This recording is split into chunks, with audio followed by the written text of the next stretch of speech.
आज हमारे देश में जो परिस्थितियां हैं उनके बारे में देश के तमाम समझदार लोग काफ़ी चिंतित हैं। दरअसल हम लोगों ने ऐसी उम्मीद नहीं की थी कि हमारा समाज धार्मिक आधार पर कभी ध्रुवीकृत भी हो सकता है या लोगों के नितांत व्यक्तिगत मामले बहस के मुद्दे होंगे और सरकारें लोगों की निजता में किसी प्रकार का दखल देंगी। लोकतंत्र में और एक समृद्ध लोकतंत्र में ये उम्मीद की जाती है कि सरकार अपना कामकाज करे, लोगों की बेहतरी के लिए, लोगों की भलाई के लिए, उनके अपलिफ्टमेंट के लिए योजनाएं बनाए और लोगों के जो बहुत व्यक्तिगत मामले हैं, जैसे उनकी धार्मिक आज़ादी है, उनकी सांस्कृतिक तौर तरीके हैं, उनके भोजन की पसंद नापसंद है, इन मामलों में सरकारों का या व्यवस्था का कोई दखल हो, ऐसी उम्मीद हम लोगों ने या हमारे पूर्वजों ने जब देश को आज़ाद कराया था तब नहीं की थी। लेकिन आज की जो परिस्थितियां हैं उन्होंने एक चिंताजनक मोड़ ले लिया है और आज देश में आम जनता के अपलिफ्टमेंट या उसकी बेहतरी या उसके रोज़गार से जुड़े सवाल या और दूसरे जो आर्थिक प्रश्न हैं उनकी जीविका के, उन पर कोई बहस ना हो करके लगातार लोगों को उनके विश्वास और उनके सांस्कृतिक जो तौर तरीके हैं उन पर विभाजित करने की कोशिश की जा रही है। और अफसोस तब होता है जब सरकार या सरकारी तंत्र से जुड़े हुए लोग उसके अंदर गैर ज़रूरी दखल अंदाज़ी करते हैं। मैं ये भूमिका इसलिए बना रहा हूँ कि आज जो देश के अंदर माहौल है, जो देश की सांप्रदायिक स्थिति है, उसने हमारे देश की गौरवशाली परंपराओं पर सीधा सीधा आघात किया है, उस पर चोट पहुंचाई है। एक बहुत बड़ा वर्ग हमारे देश के अंदर जिसकी आबादी लगभग 20% की है, जो बहुमत लोगों से अलग किस्म के विश्वास रखते हैं, उनके अस्तित्व पर, देश के अंदर उनके वजूद पर, देश की आज़ादी के आंदोलन में उनके योगदान पर लगातार प्रश्न चिन्ह सरकारी तंत्र की तरफ से या व्यवस्था के चलाने वालों की तरफ से लगाए जा रहे हैं। हम ये देखते हैं कि जब आज़ादी का आंदोलन चल रहा था तो बिना किसी फ़र्क के समाज के सभी वर्गों ने, वो वर्ग चाहे आप धार्मिक आधार पर उनको कहिए या सामाजिक आधार पर कहिए, सभी वर्गों ने बढ़ चढ़ करके आज़ादी के आंदोलन में हिस्सा लिया था। और उस आज़ादी के आंदोलन में कुछ मूल्य स्थापित हुए थे जिन्हें बाद में हमने ये माना कि ये मूल्य हमारे आज़ादी के आंदोलन के दौरान स्थापित हुए हैं और हम आज़ाद हिंदुस्तान में अपने समाज को, अपने देश को इन मूल्यों के आधार पर ही चलाएंगे और उसको आगे बढ़ाएंगे। उसमें सबसे बड़ा मूल्य और सबसे महत्वपूर्ण मूल्य था धर्मनिरपेक्षता। और बरसों तक आज़ादी के बाद से हम लोग धर्मनिरपेक्षता के सिद्धांत पर चलते रहे और धर्मनिरपेक्षता को हमने अपने राजनीतिक और सामाजिक जीवन में अंगीकार किया। लेकिन वक्त के साथ साथ हमारे सरकारों का और हमारे व्यवस्था के चलाने वालों का इस महत्वपूर्ण मूल्य के प्रति लगाव कुछ कम होता चला गया।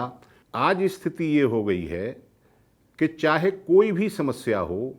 कोई भी विषय हो, हम उसका आकलन करते वक्त धर्म का या लोगों की जो आस्था है उसको कंसीडरेशन में लेते हैं और किसी आंदोलन को डिस्कार्ड करने के लिए, उसे फिजूल या फालतू बताने के लिए उसके अंदर धर्म का एक अंश जोड़ देते हैं। यहाँ तक कि जो किसान आंदोलन हमारे देश के अंदर आज चल रहा है, जिसमें ख़ास तौर से उत्तर भारत के किसान शामिल हैं, जिन्हें दक्षिण भारत और पश्चिम भारत के किसानों का भी काफ़ी हद तक समर्थन प्राप्त है, उस आंदोलन को भी हमने एक समय में कुछ ऐसे लोगों का आंदोलन बताने की कोशिश की जो हम पिछले दिनों में या पिछले कुछ वर्ष पूर्व हमने देखा था। खालिस्तान का आंदोलन एक चला था जो अब समाप्त हो चुका है, तो हमने उस आंदोलन से किसान आंदोलन को जोड़ने की भी कोशिश की। अगर बेरोज़गार नौजवान कोई आंदोलन करते हैं, वो अधिकांश लोग विश्वविद्यालयों के होते हैं, जामिया के होते हैं, जेएनयू के होते हैं, डीयू के होते हैं, हम उस आंदोलन को भी कहीं ना कहीं सांप्रदायिक चश्मे से देखते हैं और कह देते हैं कि ये लोग जो हैं जाति या किसी धर्म विशेष के लोग हैं, इनको कभी आतंकी कहकर, कभी राष्ट्रद्रोही कहकर, कभी पाकिस्तानी कहकर के हमने छात्र आंदोलनों को भी बदनाम होते हुए इस देश के अंदर देखा है। पिछले दिनों हमने देखा जवाहरलाल नेहरू विश्वविद्यालय में एक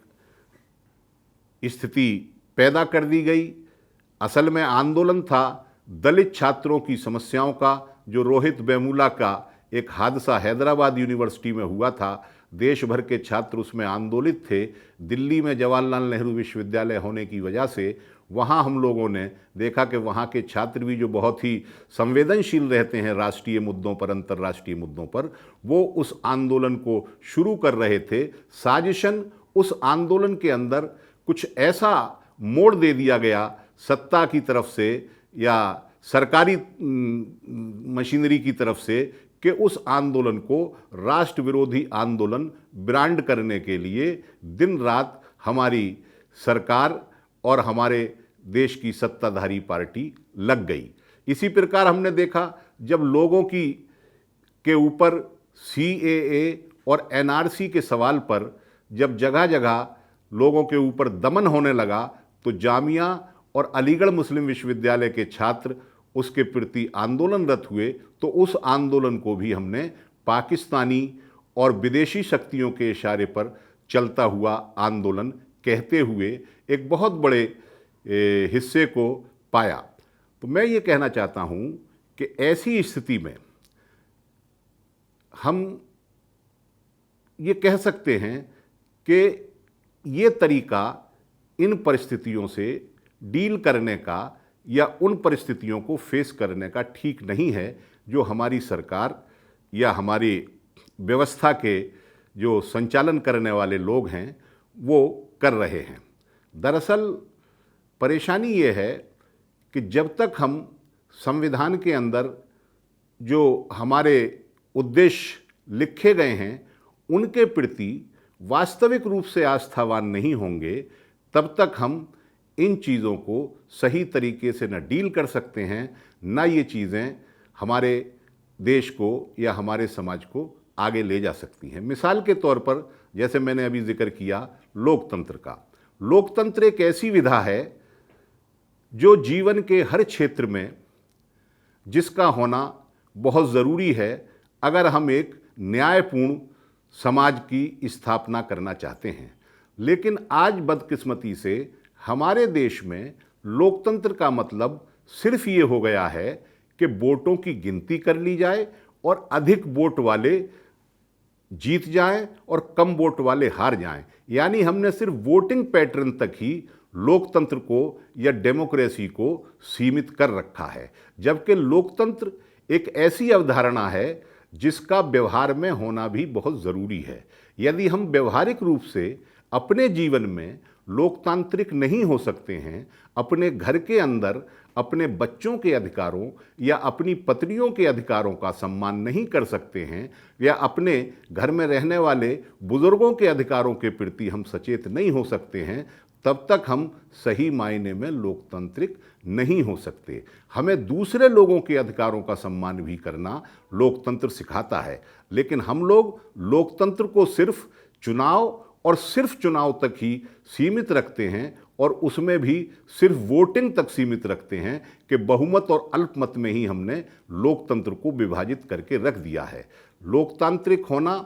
इस देश की सबसे पहली ज़रूरत है। सरकारें लोकतांत्रिक हों, हमारे देश की जो संस्थाएं हैं वो लोकतांत्रिक होनी चाहिए, हमारे जो लोग हैं उन्हें व्यवहार में भी लोकतांत्रिक होना चाहिए, तभी हम सही मायनों में लोकतंत्र के उसूल पर चल सकेंगे। हमारे संविधान के अंदर एक बहुत बड़ा जो लक्ष्य है या बहुत बड़ा जो सिद्धांत है, वो सिद्धांत है धर्मनिरपेक्षता का। धर्मनिरपेक्षता ये कोई ज़रूरी नहीं कि हर व्यक्ति धर्मनिरपेक्ष होने के नाम पर नास्तिक हो, हर व्यक्ति धर्म का विरोधी हो, इसका मतलब कभी धर्मनिरपेक्षता नहीं है। लेकिन कुछ लोग आज ये कहते हैं कि धर्मनिरपेक्षता का मतलब धर्म से कोई मतलब नहीं है। मैं जहाँ तक समझा हूँ, धर्मनिरपेक्ष होना हमारे देश की सत्ता के लिए, हमारे देश की व्यवस्था के लिए और हमारे देश के लोगों के लिए बहुत ज़रूरी है। मैं तो यहाँ तक कहता हूँ कि कोई भी व्यक्ति जो बहुत ही प्रगाढ़ रूप से किसी धर्म में विश्वास करता है, वो भी व्यवहार में दूसरे लोगों के साथ धर्मनिरपेक्ष हो सकता है। कोई भी धर्म दूसरे धर्म का सम्मान करने से किसी को रोकता नहीं है, जहाँ तक मेरी जानकारी है। लेकिन धर्मनिरपेक्षता को चाहे हमारे देश की मेजॉरिटी की सांप्रदायिक शक्तियाँ हों, चाहे माइनॉरिटी की सांप्रदायिक शक्तियाँ हों, वो सबसे पहले अगर हमला करती हैं तो वो धर्मनिरपेक्षता पर ही करती हैं। मेजॉरिटी कम्युनलिस्ट हमारे देश के अंदर जो हैं, वो ये कहते हैं कि धर्मनिरपेक्षता छद्म है, धर्मनिरपेक्षता फर्जी सिद्धांत है, धर्मनिरपेक्षता हो ही नहीं सकती। इसी प्रकार जो अल्पसंख्यकों के बीच में, या ख़ास तौर से मैं कहना चाहूँगा जो मुसलमानों के बीच में सांप्रदायिक लाइन पर राजनीति करते हैं, वो ये कहते हैं कि धर्मनिरपेक्षता का ठेका सिर्फ इस देश के अल्पसंख्यकों ने थोड़ा ही लिया है, या धर्मनिरपेक्षता सिर्फ मुसलमानों के लिए थोड़ा ही है, इसलिए हम धर्मनिरपेक्षता को नहीं मानेंगे। तो इस प्रकार हम ये देखते हैं कि जहाँ तक ये बुनियादी सिद्धांत है संविधान का, सेकुलरिज्म या धर्मनिरपेक्षता, दोनों प्रकार की सांप्रदायिक शक्तियाँ धर्मनिरपेक्षता को निशाना बनाती हैं, बजाय इसके कि वो धर्मनिरपेक्षता के सिद्धांत पर राजनीति को आगे बढ़ाएं और हमारे समाज को आगे बढ़ाएं। मैं ये समझता हूँ कि हर व्यक्ति को उसकी संवैधानिक आज़ादी है कि वो किसी भी धर्म में यकीन कर सकता है, किसी भी धर्म को वो मान सकता है, अगर वो चाहे। पढ़ने के बाद, समझने के बाद और पूरे तरीके से कन्विंस होने के बाद किसी भी धर्म को छोड़ करके यदि कोई दूसरा धर्म भी अपनाना चाहे तो मुझे उसमें कोई आपत्ति नहीं होती। सुबह को आदमी किसी धर्म में यकीन करे, शाम को किसी धर्म में यकीन करे, उसमें किसी को कोई समस्या नहीं होनी चाहिए, क्योंकि ये उस व्यक्ति का नितांत व्यक्तिगत मामला है कि वो अपनी आस्था कैसे करे, कैसे रखता है, या वो अपनी इबादत या पूजा वो किस प्रकार कर सकता है। हाँ, धर्मनिरपेक्षता का दूसरा पहलू ये भी होना चाहिए कि जब हम सामने खड़े हुए किसी व्यक्ति से डील करें, सामने खड़े हुए किसी व्यक्ति से संवाद करें, सामने खड़े हुए किसी व्यक्ति से बातचीत करें, तो उसके अंदर कहीं से भी हम उसके साथ इस आधार पर पक्षपात न करें कि वो किस धर्म का है। यदि हमारे देश की सभी संस्थाएं, सरकारें और सरकार को चलाने वाले लोग धर्मनिरपेक्षता के इस बुनियादी सिद्धांत को मानने लगें कि हम अपने आप में चाहें जो आस्था रखें, लेकिन सामने वाले से जब हम डील करें, अपने पड़ोसी से जब डील करें, हम अपने दफ्तर के अंदर जब किसी से व्यवहार करें, या हमारे पास कोई व्यक्ति किसी कारण से हमारे सामने आता है, जब हम उससे व्यवहार करें, तो उस व्यवहार में उसका धर्म पक्षपात करने के लिए या द्वेष करने के लिए, उसका पक्ष करने के लिए या उसकी मुखालफत करने के लिए धर्म उसका आधार नहीं होना चाहिए। मैं समझता हूँ कि ये धर्मनिरपेक्षता का सिद्धांत हमें सब लोगों को मानना चाहिए था, लेकिन हम ये देखते हैं आज ख़ास तौर से जिस प्रदेश के अंदर मैं रहता हूँ, उत्तर प्रदेश के अंदर, जहाँ मैं अपनी एक्टिविटीज़ करता हूँ, वहाँ मैं देखता हूँ कि वहाँ की सत्ता, और मोटे तौर पर मैं कह सकता हूँ कि देश भर के अंदर अब ऐसी हालत हो गई है कि वहाँ की सत्ता धर्म के आधार पर लोगों के साथ पक्षपात करती है, जबकि संविधान के अंदर धर्मनिरपेक्षता हमारा एक सिद्धांत है। आज हमारे समाज के अंदर हम ये देखते हैं कि युवा वर्ग को तरह तरह की परेशानियों का सामना करना पड़ रहा है। रोज़गार का सवाल और राष्ट्र निर्माण में या देश के निर्माण में उनके योगदान का सवाल, इस विषय पर कोई चर्चा युवाओं के साथ नहीं है। युवा बहुत बड़े पैमाने पर एक असंतोष का शिकार है, लेकिन उसके असंतोष को कम करने के लिए जो प्रयास होने चाहिए थे, वो प्रयास कहीं ना कहीं उनकी कमी रही है। मसलन रोज़गार के सवाल पर हमें नौजवानों को कुछ ना कुछ उनकी समस्या का हल करना चाहिए था। आज़ादी के इतने वर्षों के बाद भी आज हम देखते हैं कि हमारे रोज़गार का सवाल ज्यों का त्यों खड़ा है, बल्कि बेरोज़गारी एक विकराल समस्या के रूप में देश के सामने है। जबकि इतना बड़ा देश है, इसके अंदर असीमित संसाधन हैं, इसको संसाधनों को अगर सही तरीके से इस्तेमाल किया जाए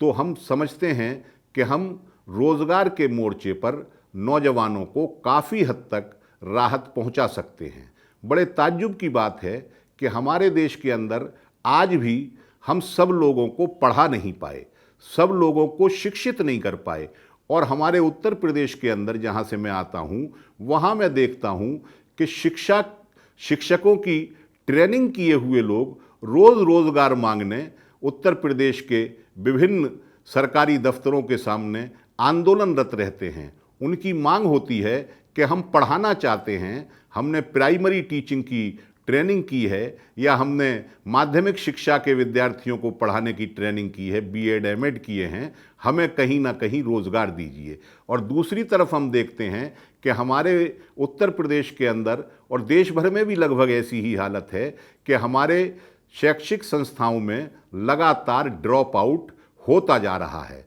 ऐसा क्यों नहीं हो सकता है कि जो पढ़ाने वाले ट्रेनिंग शुदा टीचर हमारे बेरोज़गार घूम रहे हैं और जो पढ़ने के लिए लोग ज़रूरतमंद हैं या जो पढ़ना चाहते हैं, उन लोगों का तालमेल क्यों नहीं हो सकता है? ये काम तो निश्चित रूप से सरकार को ही करना होगा। सरकार उसके लिए विद्यालय सृजित करेगी, उसके अंदर उन अध्यापकों की नियुक्ति करेगी, और जो लोग अभाव के चलते, आर्थिक अभाव के चलते अपनी शिक्षा को आगे जारी नहीं कर पाते हैं, उनको प्रोत्साहित करेगी कि वो अपनी शिक्षा हासिल करें। और इस तरीके से हम रोज़गार की दिशा में, शिक्षा के क्षेत्र में रोज़गार भी दे सकते हैं और शिक्षा भी दे सकते हैं। लेकिन सरकारें इसके प्रति बहुत उदासीन रहती हैं। जो आम लोगों की वास्तविक समस्याएं हैं, रोज़गार की हों, शिक्षा की हों, उसके प्रति सरकारों ने जितना उदासीन रवैया या कहिए जितना जनविरोधी रवैया अपनाया इन वर्षों में, और हाल के वर्षों में तो ये और ज़्यादा बढ़ गया है। मैं याद करता हूँ अपने छात्र जीवन को, जब हम लोग स्टूडेंट पॉलिटिक्स में एक्टिव रहते थे, कैंपसेस के अंदर हमारी एक्टिविटीज़ होती थी, तो हम लोग दोहरी शिक्षा प्रणाली का जिक्र करते थे। और उस वक्त जो पढ़े लिखे समझदार किस्म के लोग थे, बुद्धिजीवी, वो दोहरी शिक्षा प्रणाली को, यानी अमीरों के लिए एक अलग किस्म की शिक्षा और गरीबों के लिए एक अलग किस्म की शिक्षा व्यवस्था, उसके बहुत खिलाफ रहते थे। और उसका हम हर दिन जो है उसके खिलाफ आंदोलनरत रहते थे और उसको ख़त्म करने की हम बात करते थे। लेकिन आज हम देखते हैं कि हमारे देश के अंदर